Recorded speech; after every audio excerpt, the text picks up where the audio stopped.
Olá, bem-vindo. Começando o Diálogo Jovem Pan, uma conversa franca com pessoas que fazem parte da história do Brasil. E hoje o nosso assunto, a indústria farmacêutica nacional. O último reajuste anual dos preços dos remédios chegou a 10,89% em meio às pressões inflacionárias. No total, são 3 classes de medicamentos e a elevação não é uniforme. A indústria farmacêutica brasileira importa cerca de 95% dos insumos e o desafio é diminuir a dependência. O setor cresceu e se desdobrou para o aumento de demanda na pandemia. O nosso convidado é o presidente executivo do Sindusfarma, Nelson Mussolini. O Sindusfarma é o sindicato da indústria de produtos farmacêuticos do estado de São Paulo. Doutor Nelson Mussolini, mais uma vez, muito obrigado por estar aqui conosco na programação da Jovem Pan. É sempre uma honra receber o senhor e falar sobre um assunto e um setor tão importante da economia nacional. Bem-vindo. Muito obrigado pelo convite, Tiago. Para nós é sempre um prazer estar com os ouvintes e agora telespectadores da Jovem Pan. Muito obrigado. Bom, doutor, quando a gente fala de medicamentos, claro, toda a população tem interesse e recentemente os produtos tiveram um reajuste esse reajuste pode chegar a quase 10%, passando um pouco de 10%. Eu pergunto como que é e que funciona na prática o esquema de reajuste dos remédios e é bom lembrar sempre que infelizmente muita gente depende dos medicamentos e aí são problemas que oneram as famílias brasileiras. O que é possível falar e explicar para os nossos ouvintes espectadores em relação ao preço dos medicamentos aqui no Brasil?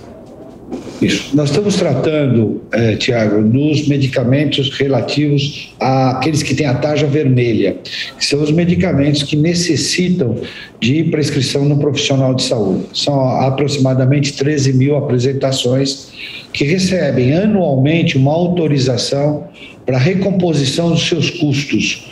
Este ano, a recomposição chegou a 10,89%.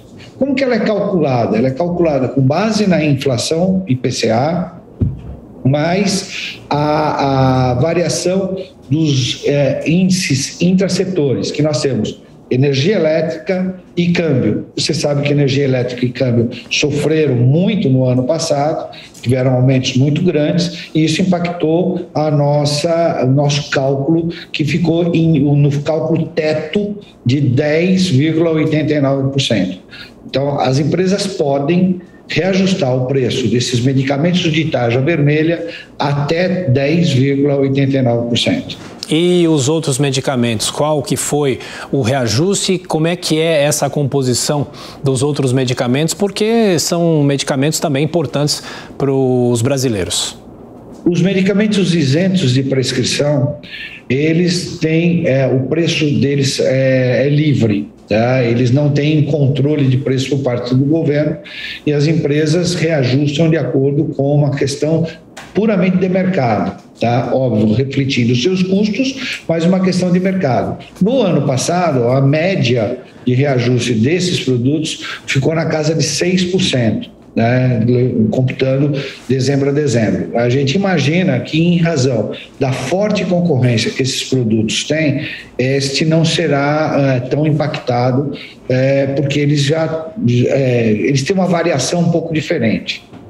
Doutor Nelson, e a expectativa para esse ano? A gente sabe que é um ano de pós-pandemia, estamos torcendo para que a gente possa finalmente proclamar o fim da pandemia, mas temos a guerra na Ucrânia, tudo isso vem pressionando muito o preço de alimentos, o preço dos combustíveis. A discussão aqui no Brasil em relação aos combustíveis é uma discussão interminável. Isso vai onerar ainda mais o preço dos medicamentos e nesse ano teremos mais esse ajuste de medicamentos? Não, o reajuste ele só acontece uma vez por ano, é 1º de abril de cada ano. Ele também não chega na prateleira da farmácia, diferente de combustível que a Petrobras informa o preço à noite, na manhã seguinte já está no preço da farmácia. Medicamento não. A história nos mostra que ela demora de 30 a 60 dias para chegar na farmácia. Porque as farmácias têm estoque, as farmácias têm condições comerciais diferenciadas, podem ainda comprar, mesmo com reajuste autorizado, sem o reajuste, depende muito da concorrência. Como ele disse, são produtos que têm grande concorrência. Para você ter uma ideia, o líder nacional de medicamentos no Brasil, a indústria farmacêutica líder do mercado, tem 6,3% do mercado, 6,03% do mercado. E ela tem mais de 95% da sua linha de produtos com concorrência acirrada, mais de 5 concorrentes e concorrentes grandes. Então, o que acontece com isso? Às vezes, o reajuste não chega na farmácia, tá? Ou se chega, não chega no percentual que é autorizado pela legislação, né? Para você ter uma ideia, nos últimos 10 anos, a variação da inflação no nosso país foi de quase 79%, 78, alguma coisa por cento. E a variação de preços do IPCA de medicamentos, a inflação que só mede medicamentos nesse mesmo período, foi de 55%. Por quê? Porque tem muita concorrência. Tendo muita concorrência, as empresas às vezes preferem sacrificar o seu lucro, os seus resultados, para manter a sua posição de liderança de mercado. Dr. Nelson Mussolini é o presidente executivo do Sindusfarma aqui de São Paulo. Doutor, no ano passado houve muita discussão no Congresso Nacional sobre a possibilidade de se congelar o reajuste dos medicamentos. O senhor mesmo participou de inúmeras audiências públicas, a gente aqui na Jovem Pan acompanhou, inclusive, e eu pergunto, como é que foi enfrentar a pandemia? A indústria farmacêutica se saiu bem na pandemia? Tem toda essa discussão também em relação às vacinas, aos insumos. O Brasil teve alguns problemas em relação a insumos, mas o senhor acha que, no geral, a indústria farmacêutica sobreviveu bem à pandemia?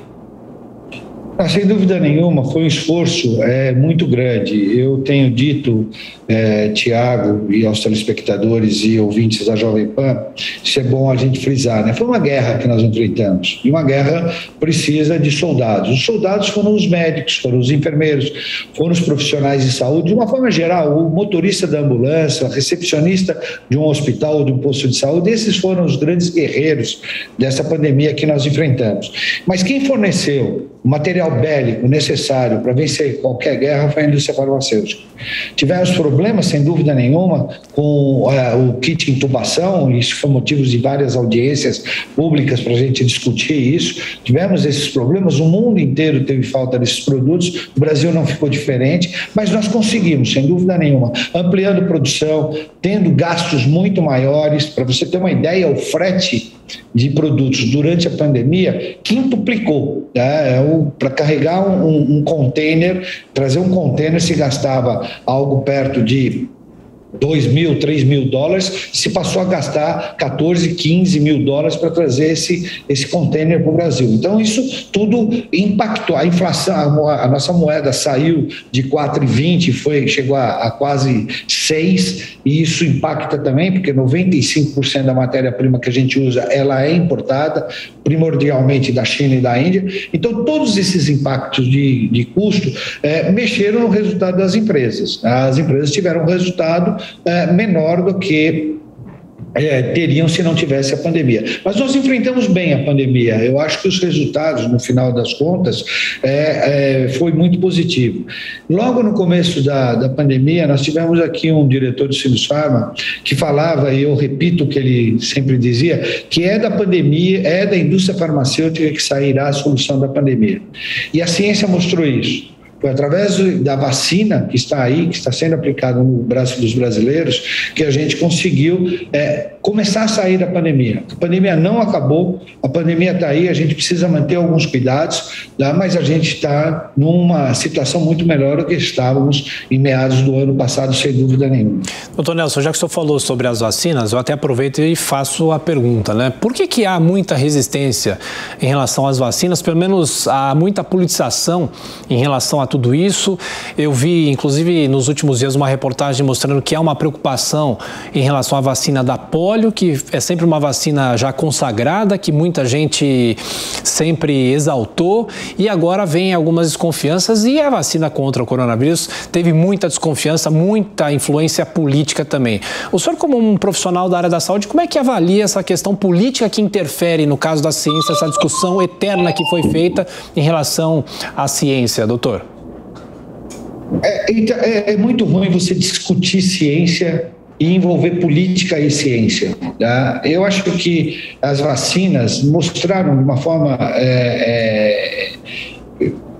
determinativa de que elas são a solução do problema. A gente teve a questão da vacina da polio, a gente tem uma série de vacinas que fazem parte do PNI, que é o Programa Nacional de Imunização. Nosso programa de imunização mostrou que ele é eficiente. Outros países do mundo tiveram dificuldades, países mais desenvolvidos que o Brasil, tiveram dificuldades muito grandes para vacinar o número de pessoas que nós estamos vacinando e que nós vacinamos. Então, o Brasil mostrou que tem capacidade. Nós temos mais de 30 mil salas de vacina espalhadas pelo Brasil, profissionais competentes, nós temos as salas refrigeradas, nós temos geladeiras que puderam comportar as vacinas. Então, se cria alguns mitos, tá, de que vacina não faz bem. Não, vacina salva vidas. E a prova está aí. Eu acho que foi uma prova extremamente robusta. Além dos estudos clínicos que mostraram a eficácia e a eficiência e segurança da vacina, a prova no nosso dia a dia mostrou isso, né? Hoje nós estamos falando que nós estamos tendo alguma coisa perto de 200 mortes em média por dia no nosso país. Hoje as nossas UTIs não estão mais abarrotadas com pacientes de Covid. A vacina mostrou que ela não é só para prevenir, ela é para evitar danos maiores, tá? E isso acontece. Então, esses mitos que foram criados em relação à vacina, eles não contribuem para o desenvolvimento da sociedade, eles não contribuem para o desenvolvimento da ciência, e eles são extremamente pernósticos para a nossa questão de saúde. Tá? Os pais têm que vacinar, sim, as crianças. Nós estamos tendo epidemia de sarampo, nós tivemos recentemente epidemia de sarampo por falta de vacina, doença que tinha sido banida, né? Poliomielite, a mesma coisa, a nossa cobertura vacinal está muito pequena. A vacina da gripe tem mostrado o quanto ela é positiva para o idoso, para evitar que o idoso tenha problemas respiratórios. Então, e, mais importante, pessoas que não ficam doentes continuam produtivas, pessoas que não ficam doentes continuam contributivas, pagam seus impostos, que não são poucos no Brasil, e inclusive em relação à vacina. Então, nós precisamos, sim, a mídia tem uma função primordial de mostrar que vacina é eficaz. E os dados estão aí, não é só falatório, é prova efetiva de que vacina é essencial para evitar doenças e para evitar principalmente mortes. E sem falar, né, doutor, de teorias conspiratórias, falando sobre a indústria farmacêutica, que o coronavírus foi produzido em laboratório de propósito para que a indústria ganhasse dinheiro, enfim. E essa é mais uma questão que vem sendo também proferida principalmente nas redes sociais. Mas eu aproveito e pergunto, o senhor fala de impostos, né? Mas o senhor estava falando também que quase 95% dos insumos são importados. Como é que o Brasil pode reduzir essa dependência do exterior com os insumos, ou não tem mais jeito? É algo já consagrado, não tem como se reverter mais isso? Tem uma série de estudos e algumas expectativas da gente reduzir essa dependência interna, não só o Brasil como outros países do mundo, porque hoje os grandes produtores de insumos farmacêuticos ativos, o chamado IFA, que ficou muito famoso na pandemia, ele vem primordialmente da China e da Índia, né? Então, outros países do mundo, os Estados Unidos estão muito preocupados com isso, países desenvolvidos estão muito preocupados com isso, porque esta é uma indústria que ela fabrica em tonelada para vender em miligrama. Então, ela precisa ter um mercado consumidor forte para que ela possa ser sustentável, porque senão ela não é sustentável, os custos ficam muito altos. Então, os países estão olhando isso com muito cuidado. Infelizmente, nós tínhamos na década de 90 uma indústria de IFA no nosso país que, por falta de incentivo, principalmente nas questões tributárias, né, ela desapareceu. Eu trabalhei numa empresa que fazia penicilina benzatina aqui no Brasil, fazia o precursor da penicilina benzatina no Brasil, tá? E essa empresa fechou a sua operação de fabricação de penicilina benzatina justamente porque não tinha nenhum tipo de incentivo e era muito mais caro fazer no Brasil do que fazer fora do Brasil. Outros países do mundo desenvolvidos fizeram a mesma prática e essa indústria de química fina foi transferida para a Ásia, principalmente Índia e China, que são os grandes produtores desses insumos. Isso é muito ruim. há necessidade de se ter uma política industrial. E política industrial não pode ser política de governo, isso tem que ser política de Estado. Né? A indústria farmacêutica ela é contrária às questões de subsídios. Precisamos de subsídios. Não, a indústria farmacêutica precisa, sim, uma redução da taxa tributária que é cobrada sobre medicamentos. É um absurdo no país, para cada R$100 que você gasta em medicamentos, R$33 vai para o bolso do governo.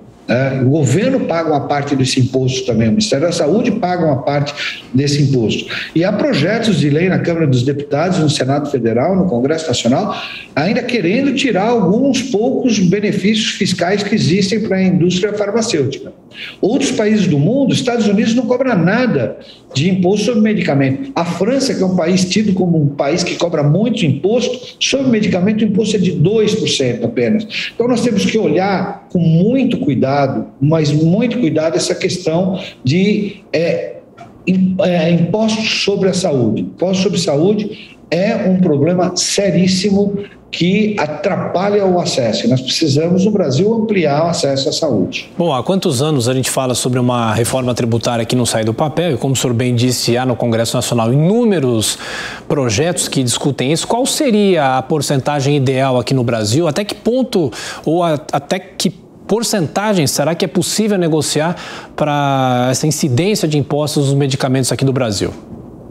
A média mundial é de 6,3% de impostos sobre medicamento. Acho que se o Brasil conseguisse, e não precisa reduzir dos 33 para 6 ou para 0 do dia para a noite, a gente pode fazer alguma coisa que seja feito com parcimônia, e vamos reduzindo uma taxa de 10% ao ano, eu vou tirando 3%, 4% de impostos ao ano, até chegar a uma taxa de 5%, 6%, que seria alguma coisa que seria palatável e que daria um impacto menor. Porque aí você tem créditos, você tem débitos, você poderia manejar melhor os seus planejamentos tributários se você tivesse alguma coisa nesse sentido. É isso que a gente vem conversando com o governo, vem conversando com os parlamentares, mostrando para os parlamentares que o ideal seria 0. A 0 não é possível porque os estados quebram, a União quebra. Então vamos procurar um número mágico. Eventualmente você pode, para alguns produtos, cobrar um imposto maior e para outros produtos cobrar um imposto menor. A questão do imposto seletivo, né? Para bebida alcoólica, você poderia, de alto teor, você poderia ter um imposto maior. Para produtos supérfluos, você poderia ter um imposto menor. Mas para alimento e para medicamento, você não pode ter a mesma carga tributária que você tem para outros bens que a sociedade constrói. Nelson Mussolini é presidente executivo do Sindusfarma aqui de São Paulo. E dentro dessa discussão sobre baratear preços, doutor, a gente viu na pandemia mesmo uma discussão muito grande sobre quebra de patentes. Como que começa um processo para se quebrar a patente de algum medicamento? O senhor acha que isso pode ajudar o Brasil, ajudar os consumidores a ter a redução desses preços, desses produtos aqui no Brasil? A quebra de patentes, como é que se discute isso no Brasil, aqui no país? Então, é de forma muito demagógica, né? Porque parece que quando fala assim, eu vou quebrar a patente do produto, parece que você vai ali no INPI, que é o nosso Instituto Nacional da Propriedade Intelectual, onde as patentes são depositadas, os segredos industriais são depositados, vai lá, pega um pendrive, pega a fórmula da patente, entra numa empresa, espeta o pendrive num computador e sai cuspindo caixinha de vacina. A coisa não funciona assim, tá? É muito complexo.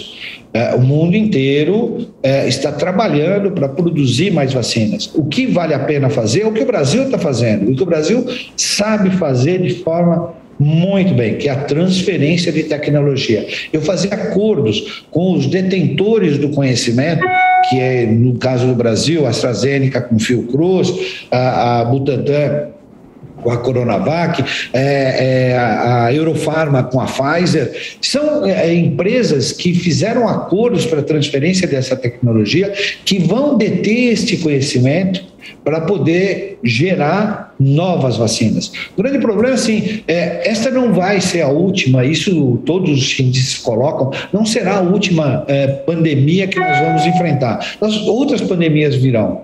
Se a propriedade intelectual não for preservada, não for garantida, não for dada segurança jurídica a essa propriedade intelectual, quem será o investidor no futuro para gastar milhões e milhões, bilhões de dólares para tentar descobrir novos produtos para a saúde? Você não vai ter isso. Tá? Mas tem que ser mais disseminado. Não, tem que ser mais disseminado, tem que ter acordos de transferência de tecnologia. O Brasil sabe hoje fazer vacina, nós fazemos vacina da gripe aqui no Instituto Butantan com eficiência tão boa quanto os melhores produtores de vacinas do mundo, porque nós aprendemos a fazer isso, aprendemos a fazer através de acordos de transferência de tecnologia, de negociações de preços. A negociação é a melhor arma contra qualquer doença. Você não pode agir com força, porque, como eu digo, quem não tem retorno do seu investimento não vai investir na frente para novos produtos. Então, nós temos que tomar muito cuidado com isso. Segurança jurídica é extremamente importante para o negócio da indústria farmacêutica. Nós demoramos muito tempo para colocar um produto no mercado. Tá? A vacina foi uma exceção porque o mundo inteiro gastou bilhões e bilhões de dólares, milhões de cientistas trabalhando e nós conseguimos, no prazo de 2 anos, desenvolver uma vacina eficaz e segura. Mas outros medicamentos demoram de 8 a 10 anos para você introduzir no mercado. Então, quem não tiver segurança jurídica de que vai ter o retorno ao seu investimento, não fará descoberta de novos produtos. Então, nós temos que tomar muito cuidado, porque posições demagógicas parece que resolverão problemas. Não existe soluções simples para problemas complexos. Problemas complexos precisam de soluções complexas. E a saída é o acordo de transferência de tecnologia, é o acordo de produção local, é baratear os nossos custos para termos condições de fazer produção local no nosso país. E, doutor, só para a gente lembrar também, desde o começo da pandemia, o início principalmente, teve a discussão sobre os medicamentos como a cloroquina, hidroxicloroquina, e eu pergunto em relação agora sim aos remédios que vêm se comprovando eficazes para combater o coronavírus. A Anvisa vem aprovando alguns, a indústria farmacêutica vem também discutindo isso para se trazer esses produtos do exterior.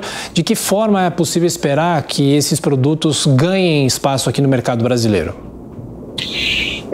São produtos que são produtos curativos, né? Eles não são preventivos. A prevenção, como eu disse, é a vacina. Então, esses produtos são para aquelas pessoas que têm uma determinada condição de saúde, uma comorbidade muito grande, que vão precisar desses produtos que estão sendo desenvolvidos. Tá? Eu acho que a Anvisa está agindo de uma forma extremamente cautelosa, mas eficiente, rápida, está aprovando rapidamente uma série de produtos que vão ajudar aquelas pessoas que entram num processo de internação, num processo mais grave da doença, a não terem um final triste que sem dúvida nenhuma, a morte. Então, a gente tem muita fé, né? A gente está na indústria farmacêutica há muitos anos e a gente sabe que essa indústria sempre procurou saídas técnicas para isso.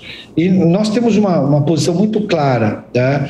Há necessidade de ter o devido registro na Anvisa, tá? O uso não recomendado de produto pode te trazer danos maiores do que soluções, tá? Não só para a sua saúde, como para o seu bolso. A gente sempre fala, aquele produto da tarja vermelha, só compre quando o profissional de saúde te orientar.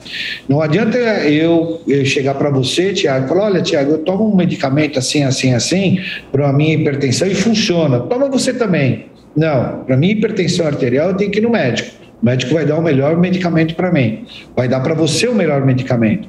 Tá? Então, não ouça o que o teu vizinho falou, não ouça o que o teu amigo falou, não ouça o que o teu irmão falou, a não ser que eles sejam médicos. eles sendo médicos, você pode seguir a orientação deles, deve seguir a orientação deles. Claro. Doutor Nelson, falando sobre as vacinas ainda, no começo da pandemia, quando as vacinas estavam chegando, houve aquela discussão se o setor privado poderia comercializar as vacinas. Não sabemos ainda se a vacina será anual, já há aplicação da 4ª dose no Brasil nesse momento, mas eu pergunto, o senhor acha que em um futuro teremos também a comercialização dessas vacinas pelo setor privado? Eu acredito que sim, mas o esforço inicial é um esforço de guerra. O esforço de guerra tem que ser coordenado pelo nosso Programa Nacional de Imunização. Então, eu acho que a decisão do governo, naquele momento, de que o setor privado não fizesse a distribuição de vacina, foi uma decisão bem pensada para você poder fazer uma distribuição universal. Então, isso foi extremamente positivo. Aconteceu isso com a vacina da gripe no começo. Hoje a gente tem vacina da gripe em algumas clínicas privadas, tá? Eventualmente no futuro para coronavírus, se ficar demonstrado que há necessidade de doses anuais, isso tem estudos em andamento sobre isso, fatalmente isso pode acontecer. Mas a gente não pode esquecer, o nosso sistema nacional de imunização, nosso Programa Nacional de Imunização, referência mundial, funciona e funciona muito bem. A gente viu filmes, reportagens mostrando que nos Estados Unidos, que é um país super desenvolvido, precisou montar centros de vacinação.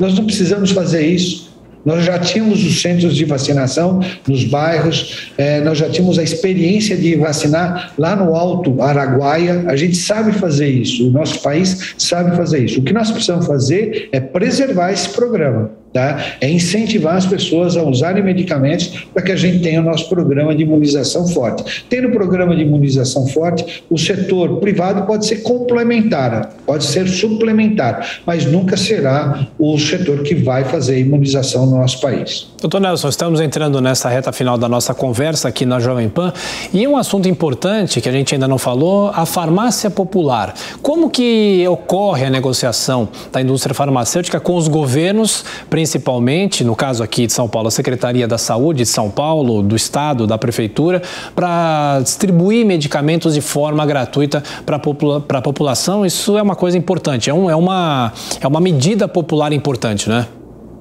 Sim. Farmácia Popular é um programa de Estado, ele é do governo federal e ele precisa ser mantido. Nós já chegamos a ter mais de 50 mil farmácias, pontos de distribuição, que são as farmácias distribuindo produtos para hipertensão arterial, diabetes e asma, além de outros produtos que aí você tem o chamado copagamento, mas é um pagamento muito pequeno. Tá? Efetivamente, é um programa que deu certo. Reduziu internações, reduziu o custo com a saúde. Você não precisa mais amputar uma perna de uma pessoa que tem uma diabetes. Você não precisa mais ter um transplante de olhos para uma pessoa que teve diabetes e teve uma cegueira por causa da diabetes. Então, ou uma pessoa que teve um AVC, você não precisa deixar no hospital. Essas pessoas continuam no mercado de trabalho, continuam produzindo e gerando riqueza e pagando impostos e no final das contas pagam o custo desses produtos de forma indireta para si mesmo aquele que eles pegam gratuitamente. O programa precisa ampliar. Nós discutimos muito isso com o Ministério da Saúde.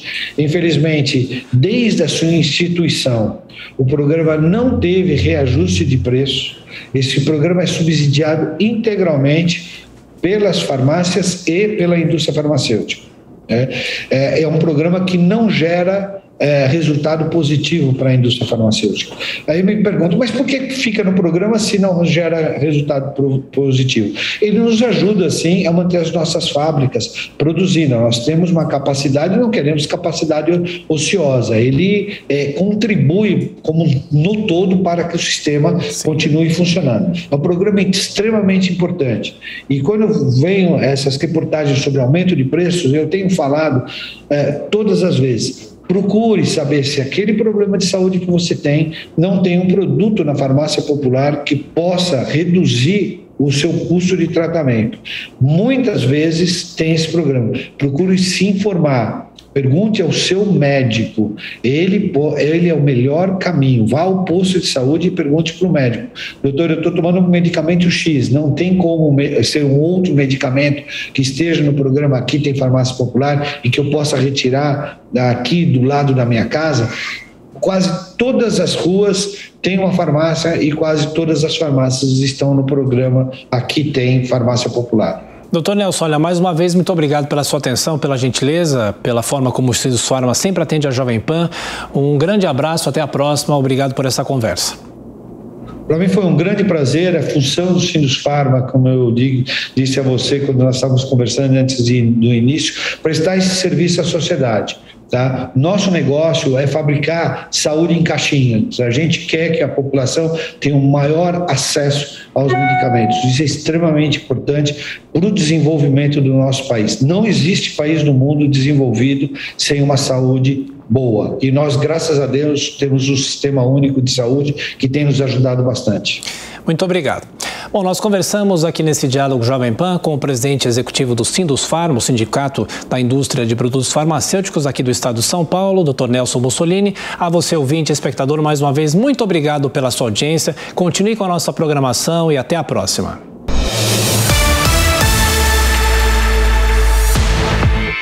Realização Jovem Pan News.